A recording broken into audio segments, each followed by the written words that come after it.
information to potentially eligible students at your schools. For those of you who joined us last year, here's an overview of what's new. In addition to the updated income guidelines for 2025 and 2026, we're going to review the H.R. 1 associated changes to exemptions and non-citizen eligibility. Updated links for Compass have been integrated into the presentation for your future references. So now let's move on to basic SNAP eligibility. For those of you who may not know, SNAP stands for Supplemental Nutrition Assistance Program, formerly known as food stamps. SNAP rules can be complicated, so I wanted to start by saying that if you're ever unsure if a student may qualify, submit the application anyways. Our county assistance offices will make the determination regarding the eligibility. So let's go over some of the basic eligibility rules that apply to everyone. To apply for SNAP in Pennsylvania, the applicant must be a resident of Pennsylvania. The residence can be temporary, such as a student from out of state who's just living here for the school year, or it can be permanent. Regardless, proof of residency is required. Applicants must also be a U.S. citizen or a qualified non-citizen. Most qualified non-citizens are subject to what we refer to as the 5-year bar, meaning they have to live in the U.S. for 5 years before they can be eligible for SNAP. Parolees, refugees, and asylees applying on or after November 1st, 2025 will no longer be eligible for SNAP. Parolees, refugees, and asylees who are receiving SNAP as of November 1st of this year will continue their eligibility until their next recertification. Their eligibility will be reevaluated at renewal and removed from the household's eligibility if their non-citizen status is now an excluded type. Please note that Afghans and Iraqis who are SIV or Special Immigrant Visa holders become legal permanent residents upon entry to the United States. Proof of citizenship is required when our sources are unable to verify citizenship. So who should be on the application? Well, anyone who lives together, buys food together, and shares most of their meals together have to apply as one household for SNAP, even if they're not related.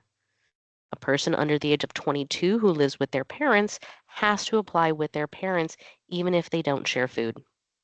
Spouses must also apply together if they're living together.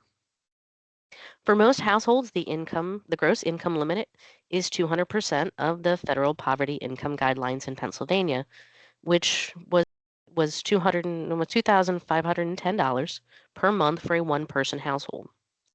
That number increased to around $2,610 in October, so just a couple of days ago for federal fiscal year 2026. There are additional deductions granted, and some households must also pass a net income test. But the important thing to note is that student financial aid, including federal or state work-study programs, grants, and loans, are not considered income and generally do not need to be verified. Income from a job, self-employment, or unearned income like Social Security or unemployment benefits are what we would consider income and should be verified.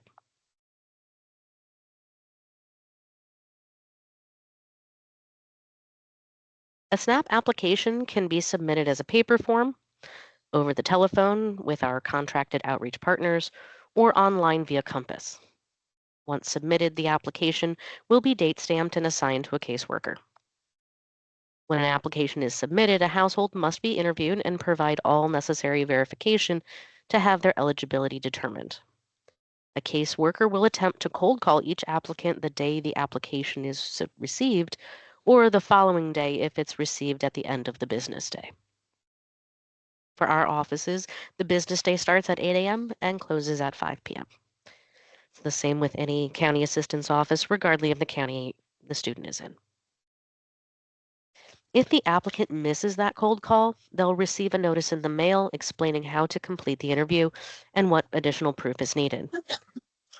They'll be given until a certain day to complete the interview, and if they don't, they'll receive a notice of missed interview. We call that a NOMI, And that's to remind them to complete the interview so that their application does not get rejected.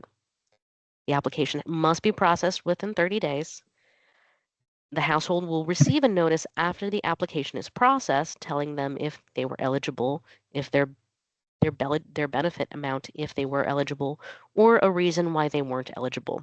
This can include failure to have an interview. If eligible, they'll receive an EBT card along with instructions for using that card. This is usually sent by mail but can be created at the county assistance offices in some scenarios. We do recommend that anyone who does have a current EBT card also utilize our Connect EBT app by our card processor Conduit, as it provides additional tools to help combat any SNAP fraud or SNAP skimming that may happen.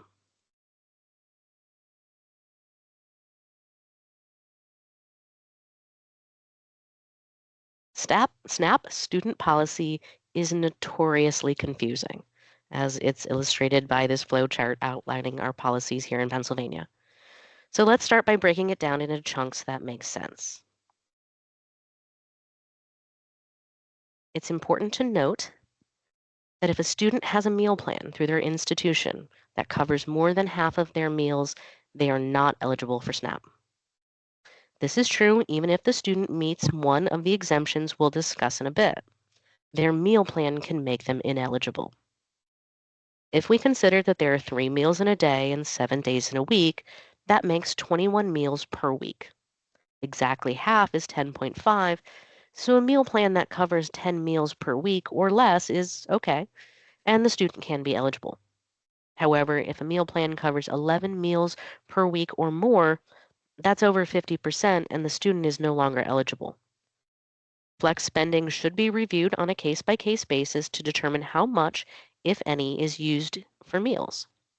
In any unclear situation where the meal plan might cover 10 meals one week and 11 meals on the other week, the CAO would calculate using a 4-week average. And the CAO should reach out to the student for further discussions around any unclear situations about a meal plan. It is always helpful if the student can provide that information from the college's website or from student dining to help the caseworker make that determination. It's always a good question to ask the students up front what meal plan that they have. In our example, Susie is a commuter student who receives a meal plan that provides breakfast and lunch on weekdays only. Since this equates to only 10 meals per week, and 10 is less than half of 21, Susie can receive SNAP if they meet student eligibility rules and are otherwise eligible for SNAP. It's advisable to screen students to determine if they're receiving a meal plan that provides more than half of their meals, because if they are, they're ineligible no matter where. They meet the other student rules or not. So this is how we start off our flow chart.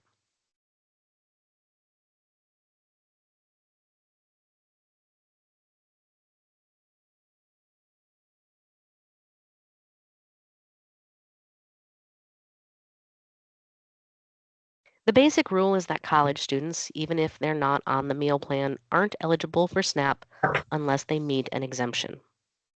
The first question to ask yourself is whether or not the person is actually considered a student at all. For SNAP purposes, a student is someone enrolled at least half time in an institution of higher education or an IHE. An IHE usually requires a high school diploma or an equivalent degree before the student can enroll. An IHE also typically awards students some kind of degree or certification as a result of their studies. In short, the definition of an IHE includes most colleges and many technical or trade schools, but does not include high school students. High school students are usually addressed under another exemption, especially if they're under 18 years old.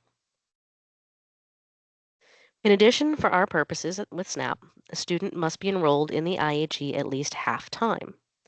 Each IHE has their own definition of what half-time means, so you may need to verify this for your students. A copy of their course schedule for the semester or the year is a really great document to use to, to verify. If an individual is enrolled at least half time in the IHE, they're considered a student and subject to the student rules. If they're enrolled in a school that is not an IHE, or if they're enrolled in an IHE less than half time, then they're not a student and they only need to follow normal SNAP eligibility rules. Keep in mind that even though students enrolled less than half time are not subject to student rules, they may now be subject to the SNAP work requirement, which was recently reintroduced statewide in Pennsylvania due to the passage of H.R. 1. So now returning to our flowchart, we're going to assume moving forward that the student is not receiving a meal plan, providing 11 or more meals per week.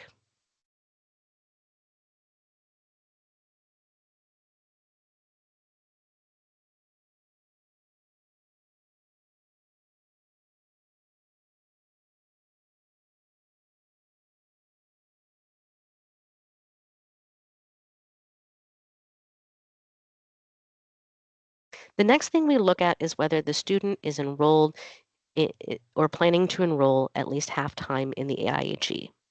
The school is not an IHE, or if they're enrolled less than half time, they're eligible. After we've clarified that a student is not receiving a meal plan or providing more than half of their meals, that a student is enrolled and that a student is enrolled more than half time in the IHE, we have to determine whether the student meets the student exemption. If they do, they may receive SNAP if otherwise eligible. If they don't, they're ineligible for SNAP. So let's break down our exemptions into two categories, which will contain several exemptions each. It's only necessary for a student to meet one exemption criteria in order to receive SNAP. First, there are the permanent federal exemptions, which apply uniformly nationwide. Additionally, Pennsylvania has adopted an expanded interpretation of federal regulations to allow certain community college students to be eligible for SNAP, as well as students of IHEs who enroll through or in compliance with certain programs. Andrew and I are going to discuss these categories more in depth over the next slides. So first we look at the permanent federal exemptions to student policy. The first factor is age. Anyone under the age of 18 or over the age of 50 or over can be considered an eligible student. The next factor is disability. If someone has a physical or mental impairment, they can be an eligible student. If the disability isn't immediately obvious, it will need to be verified.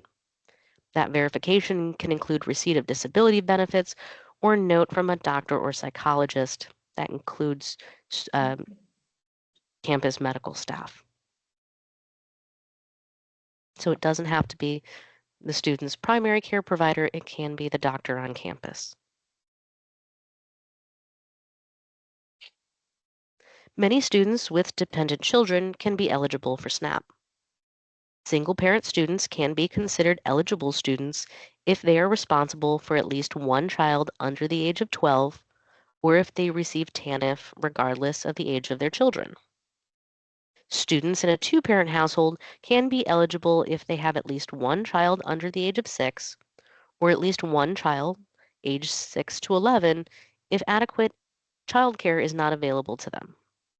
These parents can also be eligible students if they receive TANF regardless of their children's ages.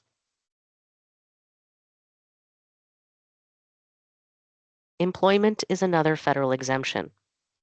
If the student is employed at least 20 hours per week or self-employed with earnings of $145 per week, which is the minimum wage times 20, they're eligible. They may also be in a paid on-the-job training program. Things like unpaid student teaching or unpaid internships do not count here. Do note that while it can help students meet the student eligibility criteria, income from employment also counts against the SNAP benefit calculation and can lead to a lower benefit amount or, in some cases, push a student over the income limit. Finally, they may have a state or federal work study job. To be eligible for this exemptions, students must either already be actively working the work-study job or be approved for work-study and anticipate actually working at the work-study job during the current term. This is part of the federal aid package, and there is no minimum number of hours per week required. In the specific instance, because it's considered financial aid, income from their work-study job does not count in their SNAP benefit calculation either. So even though exempt income doesn't generally have to be verified, if a student wishes to claim a student exemption on the basis of participating in work study, they must verify their employment in the work study job. Finally, a student can be considered eligible if they enrolled in school through or because of one of the three listed workforce development programs. The WIOA program is administered by the PA Department of Labor and Industry and local workforce development boards through PA Career Link centers. Oftentimes, a student will be granted an individualized training account or an ITA by the Career Link in order to pay for schooling. If a student is enrolled in school through a WIOA ITA, they're eligible for SNAP. The Workforce Development System also administers programs under the Trade Adjustment Assistance Act, or TAA. These programs are designed to help workers adversely affected by outsourcing and foreign trade. And finally, students who are already receiving SNAP when they enroll in an IHE can potentially be eligible for SNAP through our SNAP Employment and Training Program. In a few slides, I'll hand things over to my colleague from the Bureau of Employment and Programs to speak more to this eligibility exception. So now returning to our flow chart, we're going to assume moving forward that the student did enroll at least half-time in an IHE.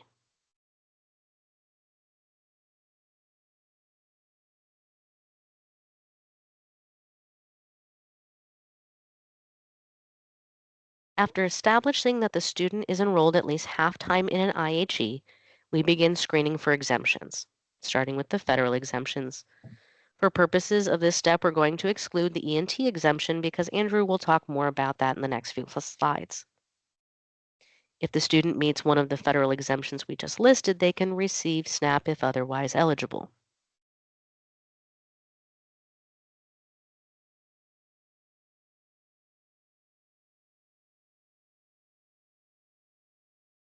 So now I'm going to turn things over to Andrew to discuss the SNAP ENT exemption and Pennsylvania's exemption in greater depth. Thank you, Laura. As Laura just mentioned, participants who enroll in an IHE through or in compliance with certain job training programs are considered to meet the criteria for a permanent federal exemption. As the SNAP ENT policy supervisor here at DHS, I'm going to home in a bit more on how our exemption works. The SNAP Employment and Training Program is a special workforce development program that is housed within the SNAP program and exclusively serves individuals who receive SNAP benefits. If a student enrolls in an IHE through or in compliance with SNAP ENT, then they meet a SNAP student exemption. An important thing to note here is that while the SNAP ENT exemption exists nationally, states have discretion in how to design their SNAP ENT programs, and not all states emphasize or even permit college enrollment as an ENT component in the same way that Pennsylvania does. This exemption can be a bit complicated to understand at first, but if used properly, it's a really great way to help more students to not only be eligible for SNAP itself, but also a whole host of associated supports. Next slide, please. Our SNAP Keystone Education Yields Success, or KEYS program, is a SNAP ENT program that is open to individuals who are eligible for SNAP under one of the federal criteria, which Laura's already laid out. So in other words, the federal criteria other than ENT, or who enroll in the KEYS program immediately prior to enrolling in school. In addition, to participate in KEYS, The student must be enrolled at, registered for, or interested in enrolling at one of 13 participating community colleges. The student must not have all of their educational costs already met through other sources. And additionally, the student must meet our Perkins 5 or HPO test, meaning that their major or course of study must either count as career and technical education under the Perkins Act, or it must align with a high priority occupation in a local workforce development area. And the Pennsylvania State Department of Labor and Industry maintains an online list of HPOs that is updated each year. And the Pennsylvania Department of Education works with the Department of Labor and Industry to create a crosswalk that associates different majors and courses of studies with those high priority occupations. This last requirement is due to a federal limitation on the type of education activities that can be supported through SNAP ENT. Since 2014, SNAP ENT has only been available to support courses of study that have a direct link to employability. And in Pennsylvania, the way we interpret that requirement is by applying the Perkins 5 or HPO test. Students enrolled in KEYS receive intensive case management, assistance with tutoring, and depending on the college, may benefit from textbook and laptop loan programs. In addition, KEYS students are eligible to receive special allowances through the local county assistance office. These SPALs provide assistance paying for things like transportation, technology, textbooks, and childcare. Community college students can be referred to KEYS even if they're enrolled less than half-time and thus not subject to the student rules. As Laura mentioned earlier, these students might be eligible or might be subject to the SNAP work requirement, which is a different concept. And if they are, the hours that they attend classes and study while enrolled in the KEYS program can be counted towards meeting that SNAP work requirement. Next slide, please. Our KEYS expansion initiative replicates many of the great parts of the KEYS program for students at the PASHE state-owned colleges, as well as several dozen career and technical schools across the Commonwealth. DHS maintains a list of KEYS expansion schools on our website. The criteria for a student to participate in KEYS expansion, as well as the benefits of participating, are similar to those I just outlined for participating in KEYS.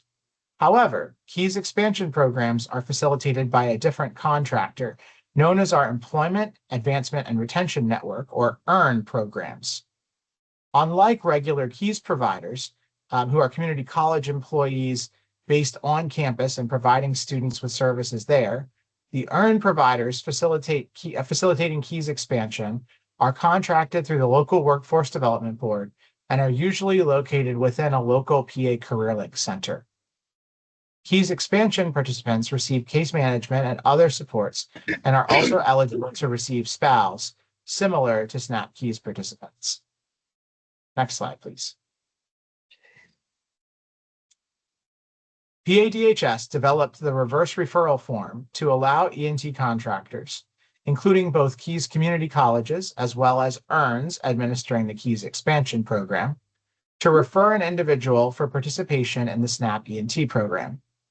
The CAO reviews this form and decides whether to either refer or not refer the individual to the ENT program. We strongly recommend that KEYS and KEYS expansion schools work with students to complete this form prior to their formal enrollment date, which is the first day of classes of the first year the individual is attending the IHE, since student status does not typically reset over breaks or over the summer. This will ensure that students remain eligible to receive ENT services through KEYS or KEYS expansion.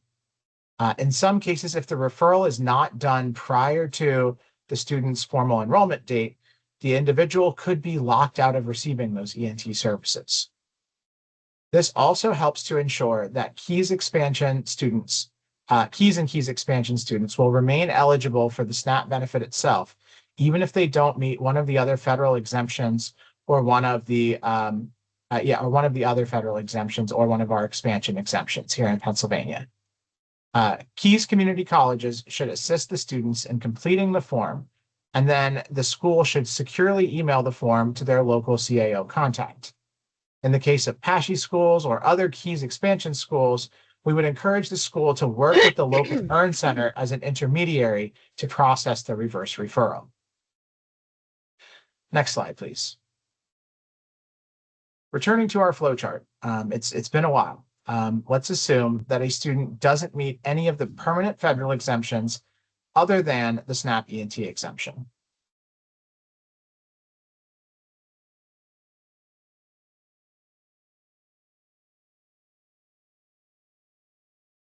All right.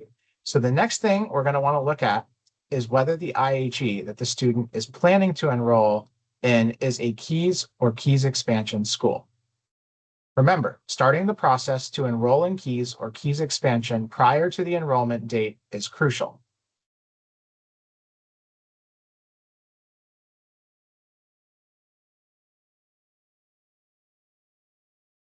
As we stated before, it is a requirement of ENT that an education activity be job-driven. So now we're going to screen to see if the student's major or course of study meets Pennsylvania's Perkins 5 or HPO test. Assuming that the student meets this requirement and enrolls in KEYS or KEYS expansion prior to their formal enrollment date in the IHE, they now meet a student exemption. Next slide, please. As noted on the prior slides, attending school through SNAP ENT is in and of itself a student exemption if the student starts receiving SNAP and is enrolled in the ENT program prior to enrolling in school.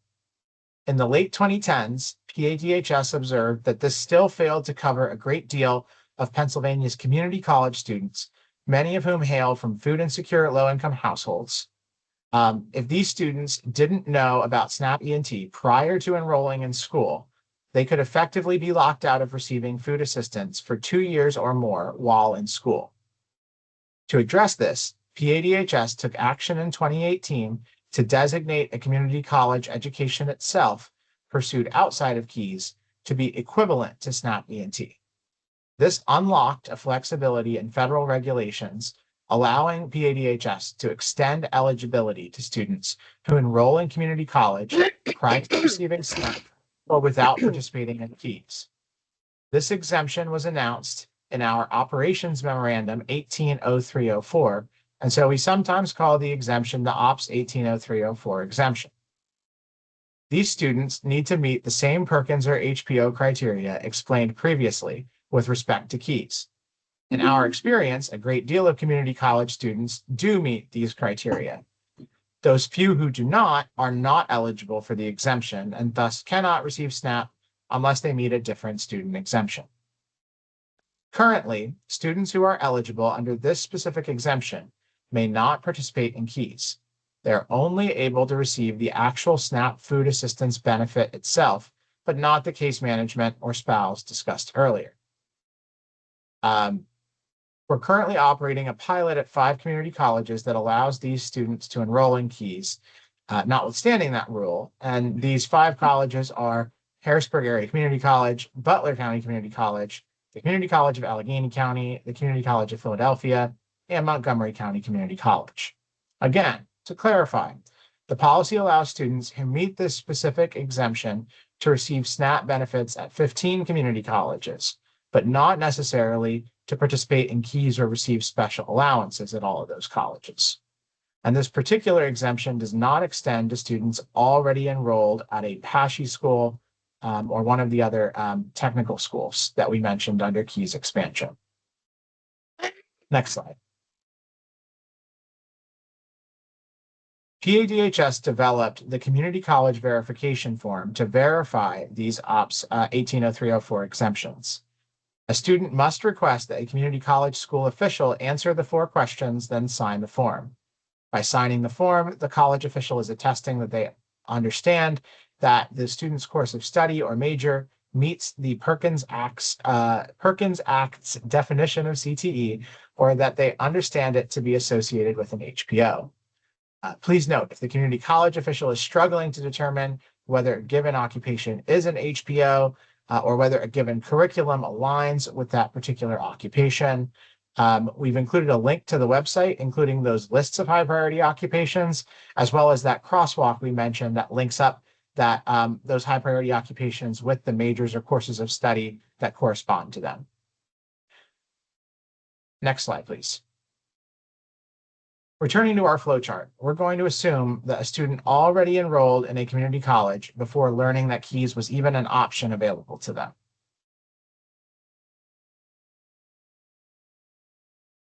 Thanks to our OPS 180304 student eligibility expansion policy, this student would meet a student exemption, assuming they meet the same Perkins 5 or HPO tests that KEYS participants must also meet.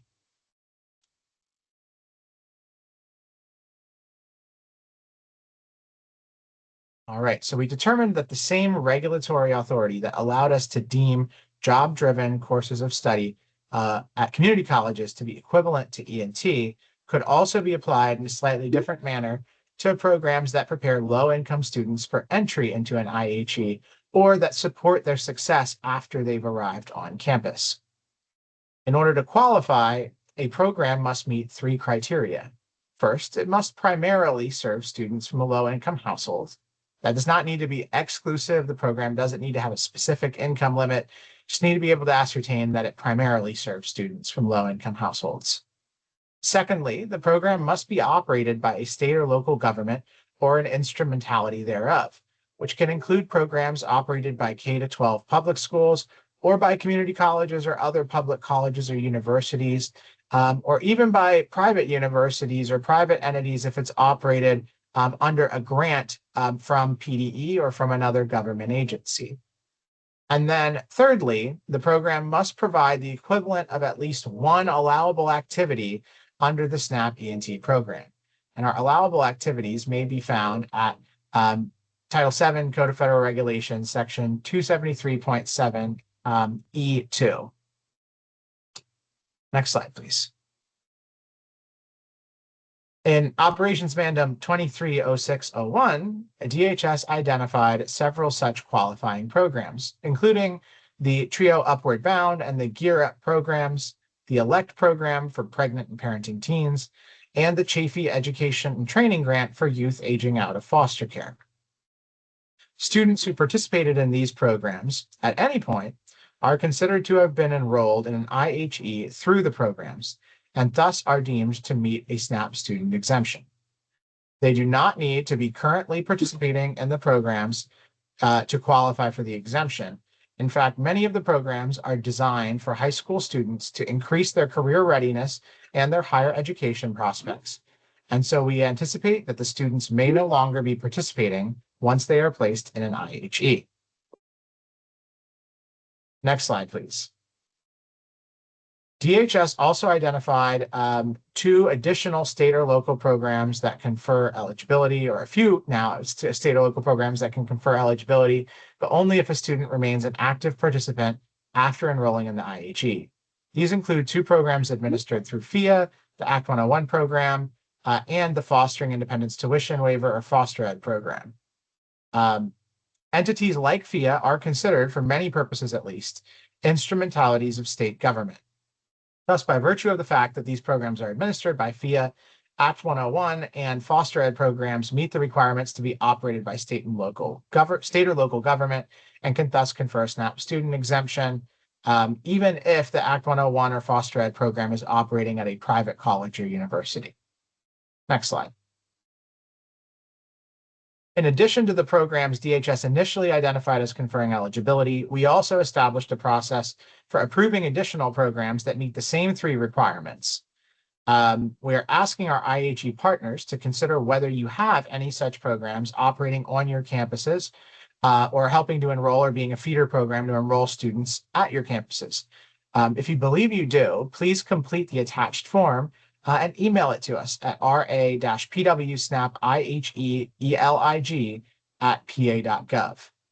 If we have follow-up questions, we will reach out to you, and our hope is to be able to approve additional programs and add them to our list of programs so that we can help expand SNAP eligibility to more students who do not currently meet any of the other exemptions.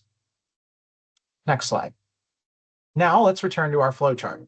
We're going to assume that the student has already enrolled in an IHE, but an IHE that is not a community college.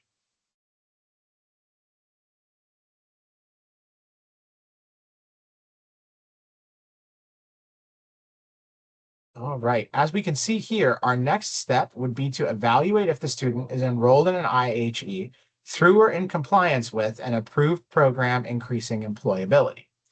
If they are, then they meet a SNAP student exemption. Please note that enrollment in an approved program increasing employability would also grant a SNAP student exemption to a community college student who does not meet the Perkins 5 or HPO test.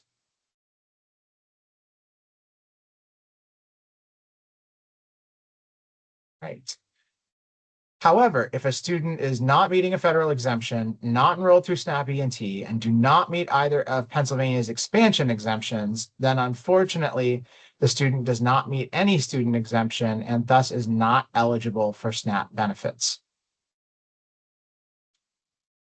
And with that, we've now reached the end of our flowchart tool and our explanation of the SNAP student exemptions. Now that we've established how tricky student eligibility policy can be, let's move on to discussing strategies for identifying students who are likely eligible for SNAP and connecting them to the benefit. Laura, over to you.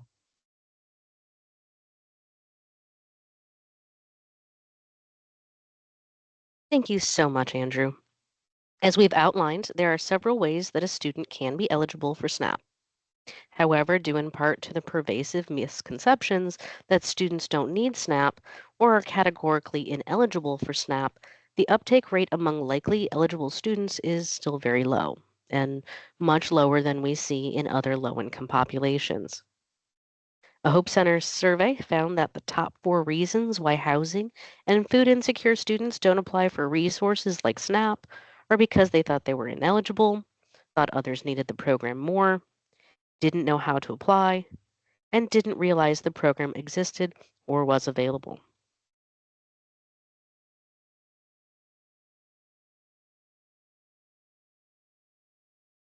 As noted on the previous slide, the number one reason students don't apply is because they think they're ineligible. And indeed, as we have just outlined, standard SNAP eligibility rules can be difficult to navigate, to say nothing of the extra rules that apply to students. The most effective way to dispel the misconception that students are categorically ineligible for SNAP is to target the outreach to SNAP students who are known to meet a student exemption and encourage them to apply. Without having to explain every possible exemption and leave a confused student to determine whether or not they meet one. Again, the best recommendation we can offer is to just apply. IHEs have access to several data elements which could help identify whether a student is low income and meets one of the student exemptions we've described today. While IHEs are limited by FERPA in terms of how they can disclose this information to third parties, the U.S. Department of Education has issued guidance permitting and encouraging IHEs to use FAFSA data and other administrative records to do outreach directly to students.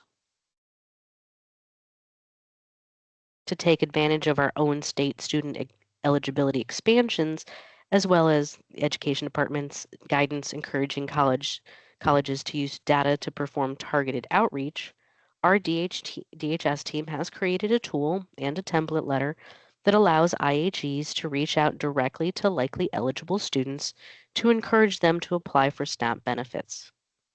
To align with the department's guidance, this tool is designed to be used by colleges without any need to submit any of the data directly to or through DHS or any other third party.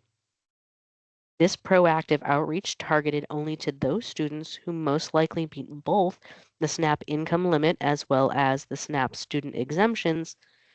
We hope to alert targeted students to the availability of the SNAP program and their likely eligibility for it. We also hope that it will dispel the myth that a student receiving SNAP takes anything away from someone in greater need and provide them information on how to apply. In addition, we've worked with our policy team to carefully design the template letter language so that the letter itself can serve as a verification of each student's exemption. as well as their meal plan status and potentially their residency. This would alleviate another administrative burden on students applying for SNAP, as well as IHEs, since the student would no longer have to take the extra steps of determining which college administrator is responsible for verifying this information and asking that person to manually complete a separate form or even multiple forms. So, we're going to review how the IHE would implement this tool. The first step is that the IHE would need to take that they need to take is to identify which students it will target with its outreach. For now, DHS is limiting this IHE is limiting the use of this tool to IHEs to generate targeted mailings to students who meet all three of the following criteria. The first is that they have zero FAFSA student aid index. Two, that they are not known to the IHE to receive a meal plan that provides 11 or more meals per week. And third, are known to the IHE to meet one of 10 enumerated student exemptions. And please note that these are not all of the student exemptions we've reviewed today, but rather just the ones that we believe IHEs will be likeliest to have the data to support and that students may have the most trouble verifying without the help of the IHE. Only students who meet all three criteria should be entered into the spreadsheet tool, which we're going to introduce to you now. I'm going to hand it back over to Andrew. Thanks, Laura. So once the IHE has identified which students it wishes to include in the outreach, the IHE would enter all such students' information into the spreadsheet tool. The first 8 columns are for the student's name, mailing address, and email address. If there are any Birds fans or Swifties out there, you may recognize our example student. We could play the video, please. To ensure that the letters that are generated can be used by the County Assistance Office to validate the student's residency during the SNAP eligibility determination process, the IHE should ensure that this reflects the address the student currently lives at. For a residential student, this may be their dormitory address. Right. And in the next 2 columns, if we could proceed to the next slide, in the next 2 columns, the IHE should enter the student's major or course of study and the student exemption they meet. The student exemption column is a drop-down list, and the IHE must choose one of the drop-down options, even though it is not an exhaustive list of every SNAP student eligibility exemption. In our example, Jason is majoring in sports medicine, and that is an HPO in his area. Please note that the data that's entered into this column will only be used in generating a student's letter if the IHE selected the Perkins 5 CTE or associated with an HPO criteria in the qualifying criteria column. So major is only used in those 2 instances. In these cases, the IHE should be careful to ensure that the major or course of study entered does indeed meet that definition of CTE or associated with an HPO. And they should take special care if someone is double majoring to ensure that the major that's entered there is the major that qualifies for the exemption. As we noted earlier, if IHEs have trouble identifying which majors correspond with a high priority occupation, they can use those HPO lists and the crosswalk that is available on the PA Department of Labor and Industry website. Generally, as long as the CIP code for the student's major corresponds with at least one SOC code that is listed on the HPO list. We love our SpaghettiOs here. For the local workforce development area, a student can be deemed as meeting the criteria. All right, next slide. Finally, columns 11 through 15 capture the student's meal plan status. In this example, Jason is receiving a block meal plan that provides 100 meals for the entire semester and $300 in discretionary dollars for the semester. As noted earlier, the CAO has to evaluate this information to make a determination as to whether Jason's meal plan provides him with 11 or more meals per week. We understand that some IHEs may not directly administer their meal plans, and this data may not be available to them. If the IHE does not know whether the student has a meal plan, the IHE should select the unknown option in the has meal plan column, then leave columns 12 through 15 blank. Next slide.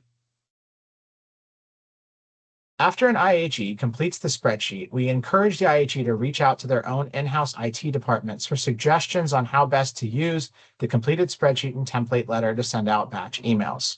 While we developed the tool to utilize Microsoft Office's and Outlook's built-in mail merge functionality, some IHEs may prefer to use a different plugin or application to send out the emails.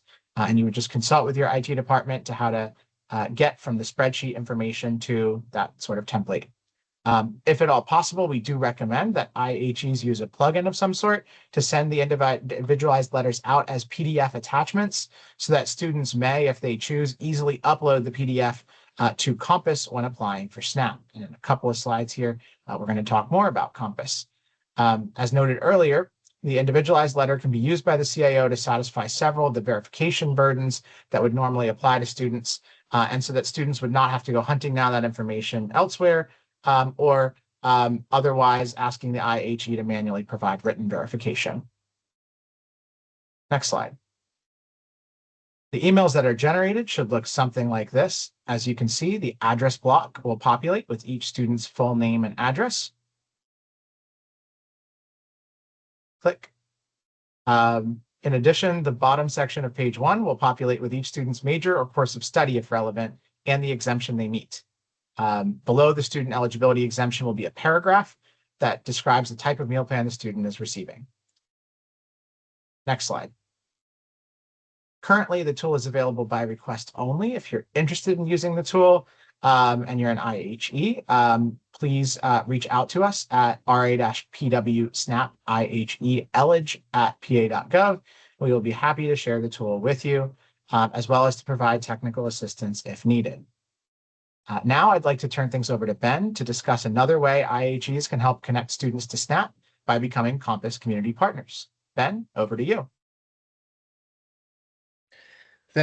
Thanks, Andrew. So now you've heard the ins and outs of SNAP student eligibility, and you're probably wondering, so how do I submit these applications for my students?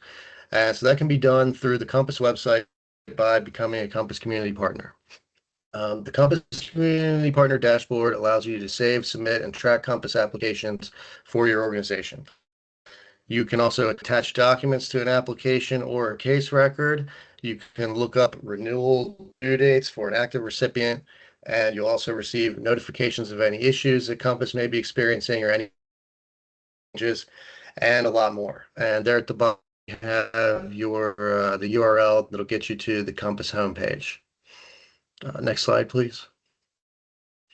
And so once you're on the Compass homepage, you'll want to click on the login button the top right corner, and then scroll down past that initial My Compass account login area that's for individuals and families. And under that, there'll be a link that says Login Register for Community Partners. And so you'll click on that, and that will allow you to start registration. And registration is done through a two-step process. First, you need to register your organization, and then second, you'll register users, beginning with the delegated administrator. All the users will receive their business partner ID by email after the registration request has been approved. Delegated administrators are approved by us at DHS, and all other users can later be approved by the delegated administrator at the organization. Can we go back to the previous slide? Sorry, I think 55 there. Yeah. And so here you can see where you'll click Start Online Self-Registration there, and that will take you through the registration process. There's also a link to the online self-registration guide, and that contains your registration information as well as other info on managing organizations and users. And this will be the first place you want to look if you have questions about registration or if you run into any trouble. Next slide, please. And so some of the things you'll encounter during registration, an email address and your organization's tax ID number or FEIN are required to register as a Compass community partner. You may receive a message that your email address is already in use. If you have used it for other Commonwealth systems, it's the business partner ID is common across a lot of Commonwealth systems. In some cases, you can still use your existing username from other systems for Compass as well. And like I said earlier, please refer to the online self-registration guide for the best information about how to register. I will also include and send out to the participants some PowerPoints about community partner registration and using Compass as a community partner. We'll send those out after the meeting. And you can also reach out to the community partner mailbox. That's the email address there at the bottom with any Compass related questions that get you directly to me and one other person, and we can assist you.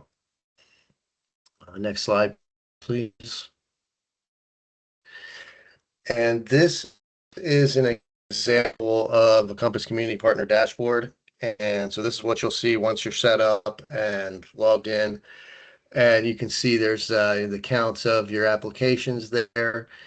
And towards the bottom there, you'll see where it says saved, submitted, and tickets. So that'll provide a list of any applications that you saved you want to come back to later. And also your submitted applications, you can go to that to attach supporting documentation to those applications as well. And you see there in the middle, that's the new application button and renew benefits. You can also get a complete list of applications that you've submitted through the search applications feature. And you can upload documents to existing cases with the upload document button there if they are able to provide you with their case number and other identifying information. Also, the SAR semi-annual renewal, semi-annual review can be completed here as well. And there's other functions here, and we can explore those in those PowerPoints that we'll send out after the meeting. Next slide. And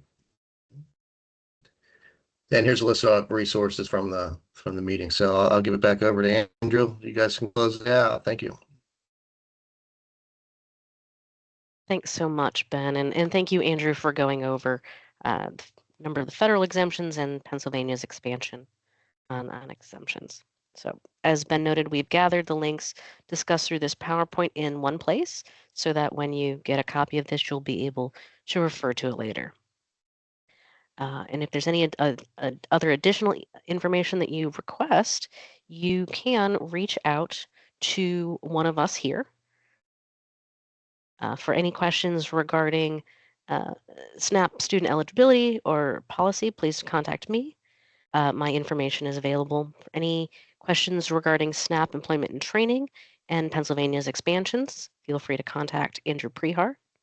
For questions regarding the Compass Community Portal, please reach out to our resource account, and the same for any student request access for the student outreach tool. So I know that we're coming up close to 12 o'clock. I wanted to ask Cindy if there's any questions in the chat. We just have to do the 25-26 FAFSA guidelines permit staff to disclose student financial data.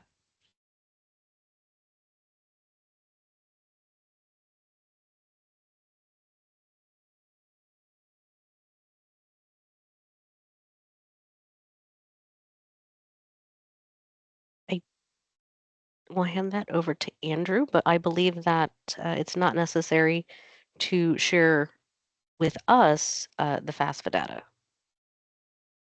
I would defer to our PDE partners on this, and ultimately to to Big Ed, right?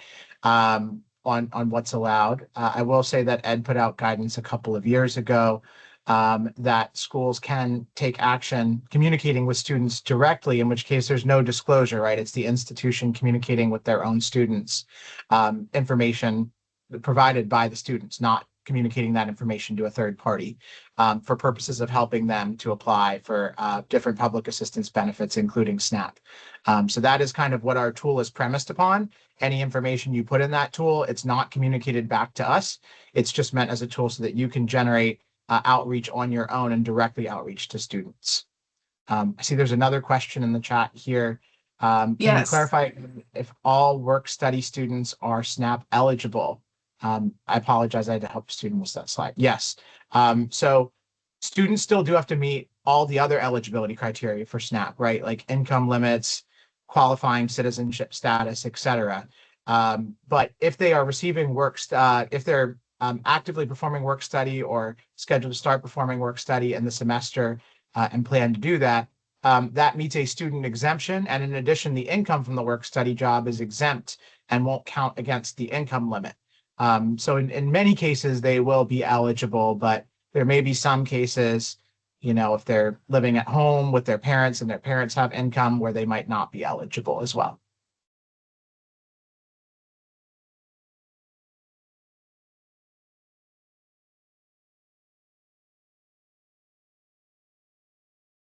All right. We are past time actually, and thank you for extending your time. We certainly want to thank Laura, Andrew, and Benjamin for this most valuable information as we, the department, and our post-secondary partners work to end food insecurity. We look forward to next year's updates, as always. So again, we truly appreciate this partnership and the ability to share this information as, again, we work on ending food insecurity. I would also like to mention in closing out, just a quick announcement from the Pennsylvania Department of Education. We will be hosting an Empower You webinar, which is more or less a rebranding of the PA Maslow initiative. That webinar will take place on October 21st, 2025 from 10 a.m. to 12 p.m. The registration link has been placed in the chat, so please feel free to go and register for that Empower You rebranding. And again, it will provide you an overview of our new initiative and the programs that emanate from the Department of Education. So again, we look forward to seeing all of those who are doing this work to be present at that webinar. Again, finally, Andrew, Laura, and Benjamin, again, truly appreciate it. And again, as I said, we look forward to next year. Please, everyone who've attended, we thank you as well for your attendance. And we wish that you all have a phenomenal week. Have a great one. Thanks, David.